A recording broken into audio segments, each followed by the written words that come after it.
welcome to another edition of North County News, hot off the press. And speaking of new editions, this just came off our presses here at North County News and Yorktown Penny Saver Media Group, the July 25th edition of North County News. And this week, our lead story is about a Yorktown attorney, Charles Sheld, who is doing something very unusual, even in politics, and that is he is challenging the major party candidates for the position of town justice. And he will run off against them in a primary on September 18th. And actually, the one person on three of those party lines is Chuck Rubenstein, who you see right here, the Republican, conservative, and independent candidate, and the incumbent is Democrat Alan Gilbert. So read about that this week in North County News. Also, what we call our teasers at the top of the paper on page 1 is the skateboarders in Yorktown who are trying to raise money for a new skate park. Had a concert last week, and we report on that.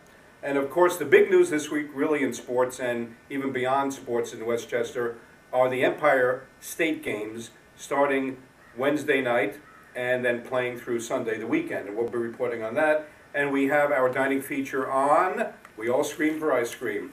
And around the county, and especially in northern Westchester, which we focus on, some interesting things are going on. In Peekskill, they are trying to get rid of parking meters. At least now the Democratic candidate for mayor, Mary Foster, has actually joined, although she wouldn't call it that, with the Republican candidate for mayor, Bill Schmidt, who advocated getting rid of parking meters actually a couple of months ago, and now the Democrats are saying the same thing.